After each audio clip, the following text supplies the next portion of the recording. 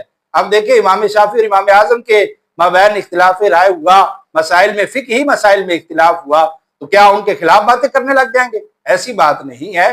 فقہی مسائل میں اختلاف ہونا، علماء کا اختلاف ہونا، یہ باعث رحمت ہے، لیکن عقائد میں جو ہے وہ اختلاف نہیں ہو سکتا۔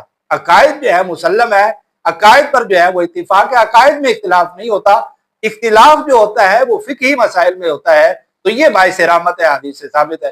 مسئلہ یہ ہے کہ اعلیٰ حضرت علیہ رحمہ سے کسی نے یہ بات پوچھی کہ آپ یہ ارشاد فرمائیں کہ جمعے کی آذان ثانی یعنی دوسری آذان کہاں پڑھی جائے؟ جو ہے خطیب کے سامنے بالکل پڑھی جائے، مسجد کے اندر پڑھی جائے، باہر پڑھی جائے؟ اس حوالے سے اعلیٰ حضرت علیہ رحمہ کا موقف یہ تھا کہ مسجد کی جو جمعہ کی جو آذان ثانی ہے وہ ممبر کے سامنے اور مسجد کے باہر پڑھی جانی چاہیے، یہی سنت کے موافق ہے اور یہی حدیث سے ثابت ہے۔ اعلیٰ حضرت علیہ رحمہ کے ایک مرید تھے جو جبل پور میں رہتے تھے، انہوں نے اعلیٰ حضرت علیہ رحمہ کو دعوت دی کہ آپ ہمارے یہاں تشریف لائے اور کچھ وعظ و نصیحت فرمائیں۔ اعلیٰ حضرت علیہ رحمہ ان کے پاس تشریف لے گئے، آپ نے جمعہ پڑھایا تو کسی نے آپ کو یہ پرچی تھما دی، حضرت یہ ارشاد فرمائے کہ جمعے کی آذان ثانی کہاں کہنی چاہیے، سنت کے موافق کیا بات ہے؟ اعلیٰ حضرت علیہ رحمہ نے فرمایا کہ جمعے کی جو دوسری آذان ہے وہ ممبر کے سامنے اور مسجد کے باہر کہنی چاہیے، یہی سنت ہے۔ تو اصل میں بات یہی ہے اور یہ حقیقت ہے، لیکن ہوتا یوں ہے کہ جو اپنے ہوتے ہیں وہی مخالف ہوتے ہیں، اور وہ حق بات جو ہے وہ سننے کے لائق نہیں ہوتے، اور وہ پھر جو ہے وہ مختلف چلنے لگ جاتے، تو اپنے ہی مخالف ہوتے ہیں، بلکہ جو حق بات کرے اس کے خلاف ہو جاتے ہیں۔ جس طرح ڈاکٹر اقبال علیہ رحمہ نے کہا کہ اپنے بھی خفا مجھ سے ہے، بیگانے بھی ناخوش، کہ میں زہر حلاحل کو کبھی کہہ نہ سکا کن، بات وہی کرتا ہوں جسے سمجھتا ہوں حق، نہ ابلہ مسجد نہ تہذیب کا فرزند۔ تو حق بات تو کرنی ہے، تو آپ نے بیان کر دی، تو انہوں نے جو ہے اعلیٰ حضرت علیہ رحمہ کے خلاف کچہری میں مقدمہ درج کر دیا۔ اعلیٰ حضرت علیہ رحمہ کیونکہ انگریز کا دور تھا تو انگریز کی عدالت کو عدالت نہیں سمجھتے تھے، فرماتے تھے یہ کچہریاں ہیں، عدالت وہ ہوتی ہے جہاں عدل ملے، تو جہاں عدل نہ ملے تو وہ تو کچہری ہے۔ آپ کے خلاف مقدمہ درج ہو گیا، تو جب آپ کے خلاف مقدمہ درج ہو گیا تو اعلیٰ حضرت علیہ رحمہ کو نوٹس آ گیا، جی آپ نے پیشی پہ آنا ہے۔ تو اعلیٰ حضرت علیہ رحمہ کا ہوا یوں کہ جس شخص نے جو آواز دینے والا ہوتا ہے باہر کھڑا ہو کے فلاں بن فلاں آئے، فلاں بن فلاں آئے، تو یہ آواز دی جاتی ہے۔ تو اعلیٰ حضرت علیہ رحمہ کا وہ مرید تھا، اعلیٰ حضرت علیہ رحمہ نے سارا مسئلہ اسے سمجھا دیا کہ تم نے یوں کرنا ہے، جب میرا نام پکارا جائے، جب میرا نام لیا جائے تو تم نے جو ہے وہ جج کے سامنے کھڑے ہو کر جو ہے وہ یہ آواز لگانی ہے، میرا مسئلہ حل ہو جائے گا، اپنا مسئلہ حل ہے۔ تو قدرتاً وہ جج بھی جو ہے وہ مسلمان تھا، اس نے بھی جو ہے سارا مقدمہ پڑھ لیا کہ دو علماء کے مابین اس مسئلہ میں اختلاف ہے، دونوں کی رائے مختلف ہے۔ تو جب اعلیٰ حضرت علیہ رحمہ کی باری آئی تو آواز دی گئی کہ احمد رضا بن نقی علیہ خان جو ہے آئے، تو اس نے جو آواز دینے والا ہے اس نے جج کے سامنے ہی بلند آواز سے کہا کہ احمد رضا بن نقی خان جو ہے تشریف لائے۔ تو جج نے کہا تم پاگل ہو گئے ہو، تمہیں سمجھ نہیں ہے کہ باہر جا کے جو ہے وہ آواز دو، اندر میرے سامنے آواز دے رہے ہو، میں تو موجود ہوں، مجھے تو پتا ہے۔ تو اعلیٰ حضرت علیہ رحمہ کے اس مرید نے کہا کہ حضرت بات یہی ہے، میرے جو ہے حضرت صاحب، میرے پیر صاحب امام احمد رضا خان، وہ بھی تو یہی کہتے ہیں کہ مسجد میں امام تو موجود ہے، وہ تو یہی کہتے ہیں کہ اس کو تو پتا ہے کہ وہ تو نماز کے لیے آ گیا ہے، تو وہ بھی یہی کہتے ہیں کہ مسجد کے باہر کھڑے ہو کے اذان دی جائے تاکہ جو لوگ موجود نہیں ہیں ان تک یہ پیغام پہنچ جائے کہ جو ہے جماعت کھڑی ہونے لگی ہے، نماز کھڑی ہونے لگی ہے۔ تو یہی تو مسئلہ ہے۔ اس نے کہا یہی بات ہے، اس نے اعلیٰ حضرت علیہ رحمہ کے جو ہے موافق جو ہے یہ بات کر دی اور فیصلہ کر دیا، کہا کہ حضرت صاحب کو آنے کی کوئی ضرورت نہیں ہے، ان کے موافق جو ہے میں فیصلہ دے دیتا ہوں۔ تو یہ اعلیٰ حضرت علیہ رحمہ کا یہ مقام تھا کہ اللہ تعالیٰ نے علم بھی دیا، عمل بھی دیا، اور مسئلہ سمجھانے کی اللہ تبارک و تعالیٰ نے آپ کو قوت بھی دی، یہ طاقت بھی دی کہ آپ مسئلے کو سمجھا بھی جانتے تھے۔ لیکن آپ کے علم میں ہے کہ جس بندے کی جتنی زیادہ شان ہو لوگ اس کے اتنے زیادہ مخالف ہو جاتے ہیں۔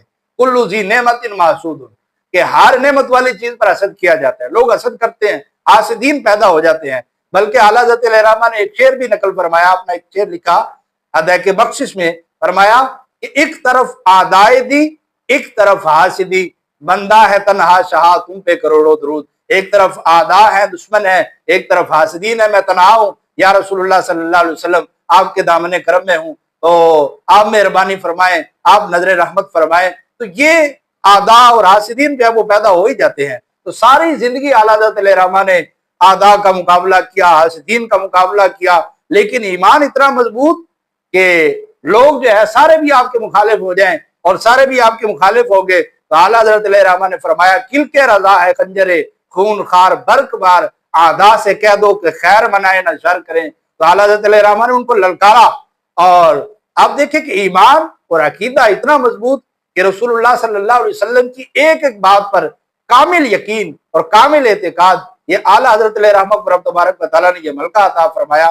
رسول اللہ صلی اللہ علیہ وسلم کی ایک حدیث پاک ہے کہ اگر کسی بیمار کو تم دیکھو یا کسی مصیبت زدہ کو دیکھو تو فرمایا وہ دعا پڑھ لو تو تمہیں وہ بیماری یا تمہیں مصیبت نہیں پہنچے گی۔ تو وہ حدیث پاک بڑی مشہور ہے، بڑی دعا مشہور ہے، وہ یہ ہے الحمدللہ الذی آفانی مما ابتلاک بہ وفضلنی علی کثیر ممن خلق تفضیلا۔ یہ دعا ہے اگر بندہ کسی کی طرف مصیبت زدہ یا مریض کی طرف پڑھ لے تو اس کو وہ مرض نہیں لگتی۔ تو اعلیٰ حضرت علیہ الرحمہ کے سامنے کچھ اس طرح کے مریض آئے، طاعون کا مرض اس وقت بہت عام تھا، آپ نے ان کو دیکھ کر یہ دعا پڑھ لی تھی۔ تو اب آپ کا تو ظاہری بات یہ حدیث پاک ہے، اس پر اعتقاد تھا اور اعتقاد کامل تھا کہ مجھے یہ بیماری نہیں لگے گی۔ تو ہوا یوں کہ ہندوستان میں ہی اعلیٰ حضرت علیہ الرحمہ کا ایک مرید تھا، انہوں نے آپ کی دعوت کی اور اعلیٰ حضرت علیہ الرحمہ کو کچھ معدے کا پرابلم تھا بہت زیادہ، جس کی وجہ سے کافی پریشانی تھی۔ تو طبیب نے آپ کو کہا تھا کہ آپ نے کوئی ایسی چیز نہیں کھانی ورنہ آپ کے جو ہے منہ میں چھالے بن جائے گی اور کافی جو ہے وہ پرابلم ہو جائے گی، تو آپ نے یہ کام نہیں کرنا۔ جب جس بندے کے پاس آپ گئے اور وہاں جا کے جو ہے وہ دعوت تھی اور اس نے جو ہے وہ دعوت میں آپ کے لیے جو ہے وہ گوشت کے کباب تھے اور پوریاں وغیرہ بنائی ہوئی تھی۔ اب یہ وہ ایسی چیزیں تھیں کہ جو معدے کے لیے بہت جلد افیکٹ کرتی تھی، بہت جلد جو ہے وہ اثر کرنا تھا اور آپ کا معدہ ڈسٹرب ہو جانا تھا اور چھالے وغیرہ بن جانے تھے، گلٹیاں وغیرہ اس نے کہا تھا بن جانی تھی، تو یہ پرابلم آپ کے لیے کریٹ ہو جانا تھا۔ لیکن جو اللہ کے بندے ہوتے ہیں وہ کسی بندے کا جو ہے وہ دل نہیں جو ہے وہ گراتے، اور کسی بندے کو جو ہے دلی طور پر جو ہے مطمئن کرنے کے لیے وہ اپنا نقصان کر لیتے ہیں لیکن بندہ مومن کا دل رکھتے ہیں۔ یہ ان کا یہ خاصہ ہوتا ہے اللہ کے بندوں کا، اللہ کے نیک لوگوں کا۔ تو اعلیٰ حضرت علیہ الرحمہ نے ان کا دل رکھنے کے لیے کھا لیا۔ تو رات جب آپ آرام فرما ہوئے، صبح جب اٹھے تو آپ کے منہ میں جو ہے وہ چھالے تھے اور گلٹیاں وغیرہ بن گئی۔ تو کہا وہی معاملہ ہو گیا، تو حالت بڑی خراب، بولنا بھی آپ کے لیے دشوار ہو گیا۔ تو اعلیٰ حضرت علیہ الرحمہ کے چھوٹے بھائی مولانا حسن رضا کا وہ ایک طبیب کے پاس گئے اور طبیب کو جو ہے وہ بتایا، وہ آئے اور انہوں نے کہا کہ آپ کو تو جو ہے طاعون کا مسئلہ ہو گیا ہے۔ تو اعلیٰ حضرت علیہ الرحمہ نے فرمایا کہ تو بھی جھوٹا ہے اور تیری طب بھی جھوٹی ہے، میرے محبوب کا فرمان سچا ہے، مجھے کبھی طاعون ہو ہی نہیں سکتی، کیونکہ طاعون زدہ کو دیکھ کر تو میں نے دعا جو ہے عافیت والی پڑھ لی تھی، اب مجھے یہ کبھی بھی نہیں ہو سکتا۔ اس نے کہا کہ بات یہی ہے، وہ غصے ہو کر چلا گیا۔ اعلیٰ حضرت علیہ الرحمہ نے اسی طرح دن گزارا۔ شام کو آپ کا ایک شاگرد تھا، اس نے کہا حضرت تھوڑا بہت طب میں بھی جانتا ہوں، میں آپ کو کچھ عرض کروں؟ آپ نے فرمایا بتاؤ۔ اس نے کہا جی کہ آپ ایک تو مسواک فرما لیں اور دوسرا یہ کہ کالی مرچ پیس کر جو ہے وہ آپ دبا لیں اور اپنے منہ کے اندر لے جائیں تو انشاءاللہ مسئلہ حل ہو جائے گا۔ آپ نے فرمایا تمہاری بات مجھے جو ہے وہ سمجھ آتی ہے۔ تو آپ نے بمشکل جو ہے مسواک کی اور کالی مرچ کھائی، اسی ہوئی، اور اس کے آدھے گھنٹے بعد آپ کو کہہ آئی تو جو چھالوں وغیرہ کا جو خون تھا وہ سارا باہر آ گیا اور آپ کی طبیعت بحال ہوگی۔ آپ نے فرمایا کہ اب اس طبیب کو میرے سامنے لاؤ، اسے میں بتاؤں اللہ کا قرآن پڑھ کر، حضور کی نعت پڑھ کر جو کہتا تھا آپ کا منہ نہیں کھل سکتا، آپ کو طاعون ہو گیا ہے، اسے میں بتاؤں کہ تمہاری طب جھوٹی ہے، تو جھوٹا ہے، لیکن میرے محبوب علیہ الصلوۃ والسلام کا فرمان سچا ہے۔ تو یہ اعلیٰ حضرت علیہ الرحمہ کا یہ اعتقاد تھا، اور یہ رسول اللہ صلی اللہ علیہ وسلم کی جو احادیث پڑھی ان پر 100% آپ کا جو ہے وہ عمل تھا۔ تو یہ جب بندے کا یقین کامل ہو تو پھر منزلیں آسان ہو جاتی ہیں۔ تو کیونکہ یقین کامل جو ہے، بلکہ ڈاکٹر اقبال کا اس طرح کا ایک شعر ہے کہ غلامی سے بدتر ہے بے یقینی۔ آپ دیکھیں کہ پیر کامل ہو یا یقین کامل. یقین کامل ہوگا تو پیر کامل بندے کو نظر آئے گا. تو یقین بھی کامل ہونا چاہیے اور پیر کو بھی کامل ہونا چاہیے, پھر کما حقوق بندے کو نفع ملتا ہے. تو ایک شخص کہتے ہیں کہ میں ایک پیر صاحب کا مرید ہو گیا. تو ایک شخص نے مجھے کہا کہ یار تم مرید تو ہو گئے ہو لیکن یہ تمہارے پیر صاحب کامل نہیں ہے. انہوں نے کہا کہ بات یہ ہے کہ اب میں اس کا مرید ہو گیا ہوں, اب جو بھی ہو جائے میں اللہ کی بارگاہ میں عرض کروں گا مالک اب اس کو تو کامل بنا دے, اللہ اس کو کامل بنا دے گا. اب میں نے اس کا دروازہ نہیں چھوڑنا, یک در گیر و محکم گیر, ایک بوا پکڑو اور پھر جو ہے مضبوطی کے ساتھ اس کو پکڑ لو. تو ایک در پھڑیے ایک در دے ہو کے مریے.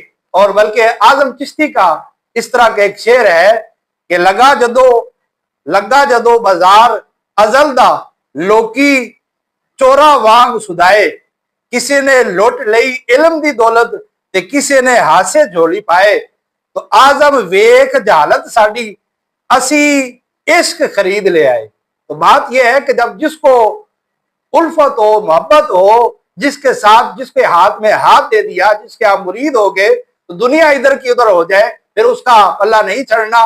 کچا نہیں بندے کو ہونا چاہیے, پکا ہونا چاہیے, پلپلا نہیں ہونا چاہیے, کامل یقین ہونا چاہیے کہ یہ اللہ کا بندہ ہے, اللہ کی عطا سے جو ہے اس نے جو ہے میرے تمام معاملات حل کر دینے تو اللہ تبارک و تعالیٰ کر دے گا. تو اسی طرح یہ اعلیٰ حضرت علیہ رحمہ کا یہ اعتقاد تھا اور یقین تھا. اور آپ دیکھیں اللہ تبارک و تعالیٰ نے علم سے بھی نوازا اور اللہ تبارک و تعالیٰ نے عمل سے بھی نوازا. اعلیٰ حضرت علیہ رحمہ کیونکہ اس دور میں ٹرین میں زیادہ سفر ہوتے تھے, تو اعلیٰ حضرت علیہ رحمہ خواجہ معین الدین چشتی اجمیری رحمہ اللہ کی بارگاہ میں حاضری کے لیے ٹرین کا آپ نے سفر کرنا تھا.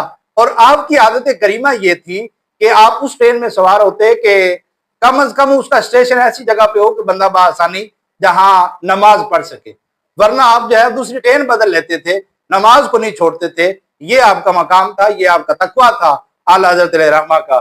تو اعلیٰ حضرت علیہ رحمہ خواجہ معین الدین چشتی اجمیری کی بارگاہ میں حاضری کے لیے, سلطان الہند کی بارگاہ میں حاضری کے لیے نکلے, ٹرین میں سوار ہوئے. تو رستے میں نماز مغرب ہوگی, ٹرین رکی. اعلیٰ حضرت علیہ رحمہ نے مریدوں کو فرمایا سارے جو ہے وہ جلدی جلدی کپڑے بچھائے, مسلح بچھائے اور اعلیٰ حضرت کی اقتداء میں نماز پڑھنے لگ گئے. اب اعلیٰ حضرت علیہ رحمہ نے پہلی رکعت ہی ادا کی تھی تو ٹرین جو ہے وہ جانے کے لیے تیار ہوگی, وزل بج گیا. تو وہ جو ٹرین کا جو اس وقت جو ڈرائیور تھا وہ تو مسلمان تھا, لیکن جو رابٹ نام کا شخص تھا وہ اسٹیشن کا ماسٹر تھا. اس نے کہا جی ٹرین چلاؤ. تو وہ جو ڈرائیور تھا مسلمان, تو انہوں نے کہا کہ یار حضرت صاحب نماز پڑھ ہی لیں پھر ہی ہم جائیں. لیکن اس نے کہا جی ٹائم ہو گیا بس چلے. تو اس نے کوشش کی, ایک مرتبہ کوشش کی, 2 مرتبہ کوشش کی, ٹرین آگے لے جاتا ٹرین آگے جاتی نہ. اس نے کہا جی انجن میں کوئی مسئلہ ہو گیا ہوگا. اس نے جو ہے وہ کاریگری کو بلایا اور انجن کو دیکھا, انجن بھی ٹھیک. اس نے کہا جی بڑا عجیب معاملہ ہے, جب وہ پیچھے کرتا ٹرین پیچھے ہو جاتی, آگے کرتا تو آگے ہوتی نہ.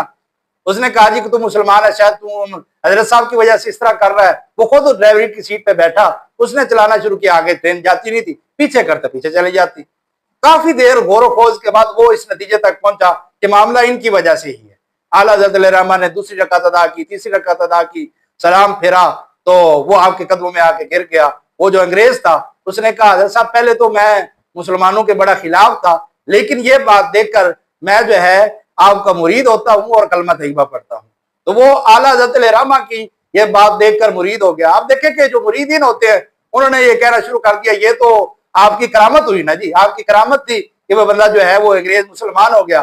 تو جو بڑے ہوتے ہیں وہ بڑے ہوتے ہیں, وہ اس طرح کی باتیں اپنے کھاتے میں نہیں ڈالتے کہ یہ میری کرامت ظاہر ہوگی ہے, میں بڑے مقام تک پہنچ گیا. وہ اس طرح کی باتیں اپنے کھاتے میں نہیں ڈالتے. اعلیٰ حضرت علیہ رحمہ نے فرمایا کہ اصل میں بات یہ ہے کہ میری وجہ سے نہیں ہوا بلکہ نماز کی برکت کی وجہ سے ہوا ہے. نماز کی برکت کی وجہ سے اللہ تعالیٰ نے اس کے دل میں یہ بات ڈالی, یہ بندہ مسلمان ہو گیا. تو یہ اعلیٰ حضرت علیہ رحمہ کا یہ مقام تھا, یہ مرتبہ تھا کہ اعلیٰ حضرت علیہ رحمہ نے کیا کیا رب تبارک و تعالیٰ نے آپ کو علوم و فنون سے نوازا تھا, اور کیا آپ کا مرتبہ تھا, کیا آپ کا عشق مصطفیٰ تھا. کسی نے آپ سے پوچھا کہ جب آپ قبر میں جائیں گے تو کیا کہیں گے, تو اعلیٰ حضرت علیہ رحمہ نے فرمایا سرور کہوں کہ مالک و مولا کہوں تجھے, باغ خلیل کا گلے زیبا کہوں تجھے, تیرے تو وصف عیب تناہی سے ہے بری, حیران ہوں میرے شاہا میں کیا کیا کہوں تجھے. اور مکتے میں فرمایا کہ لیکن رضا نے ختم سخن اس پہ کر دیا کہ خالق کا بندہ خلق کا آقا کہوں تجھے, اور یہاں تک ارشاد فرمایا کہ نعمتیں بانٹتا جس سمت وہ ذیشان گیا، ساتھ ہی منشی رحمت کا قلم دان گیا، انہیں جانا انہیں مانا نہ رکھا غیر سے کام، للہ الحمد میں دنیا سے مسلمان گیا، جانو دل ہوش و خرد سب تو مدینے پہنچے، تم نہیں چلتے رضا سارا تو سامان گیا۔